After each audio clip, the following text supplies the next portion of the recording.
A manera de acercamiento a las funciones financieras de Excel, he decidido por la función pago, ya que es bastante compleja como para tratar de hacerla a mano y suficientemente simple para explicarse rápidamente mediante Excel.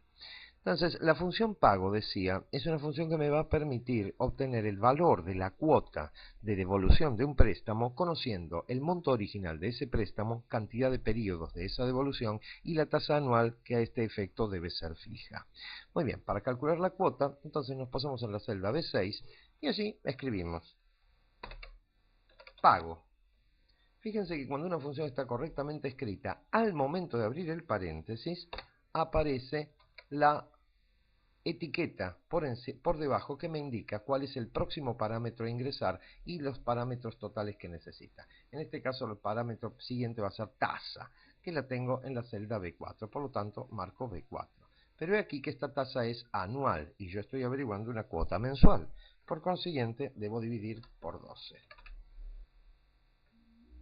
Siguiente, número de periodos, es la celda B3. Me desplazo con las flechitas del cursor o con el mouse. Y por último, el valor del préstamo, valor actual, que es 30.000 pesos.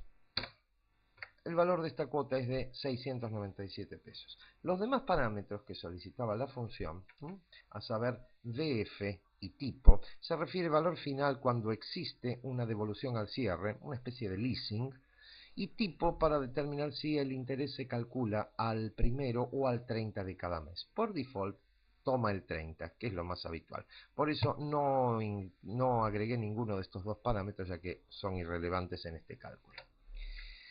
Siguiente paso. ¿Qué pasaría si queremos saber cómo se comportaría el valor de esta cuota ante un cambio en la tasa? Más bien, no ante un cambio en la tasa, ya que la tasa debe ser fija, sino ante distintos valores de tasa. Entonces, vamos a recrear la fórmula acá. Pago de 5,5 dividido 12 para 48 meses para un monto de 30.000. Cierro la función. Ustedes preguntarán, ¿por qué no repetí o copié el valor simplemente de la celda que está ahí arriba? Muy simple, porque para hacer este cálculo yo necesito que mi celda con la fórmula y los valores cambiantes queden dentro de una área tabular. Y esa área tabular la vamos a analizar mediante datos tabla. Excel me pregunta, ¿cuál es mi celda de entrada en fila? No la tengo ya que mis valores están encolumnados. Entonces en columna, muy bien, será aquella que en la fórmula original me permite alcanzar el valor de la cuota que es fórmula en la tabla.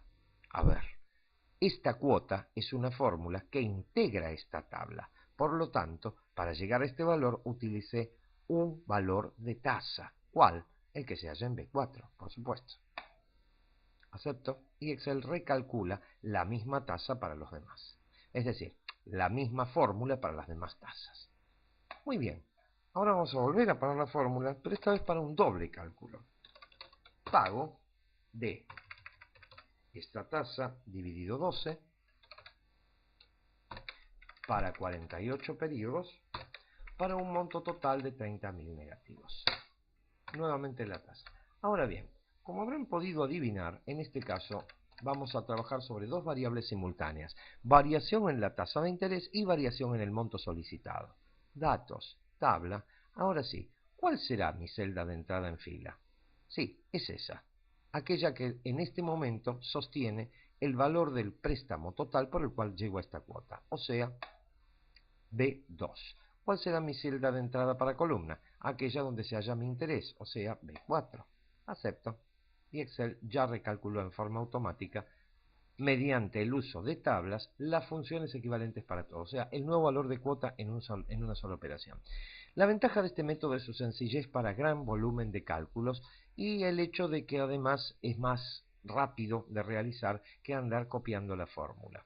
Por otra parte, cabe señalar que estos cálculos en tabla quedan a la vista envueltos en llaves, lo que quiere decir que son parte de un todo, no se pueden eliminar en forma individual y sí, para sacarlos hay que sacarlos como un todo. Por ejemplo, si yo presiono la tecla suprimir, me da un mensaje de error, ya que no puede eliminar una parte de una tabla.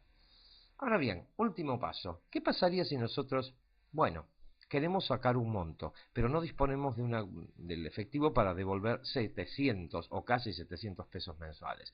Supongamos que tenemos una renegociación y decimos, bueno, el valor que puedo pagar es 600.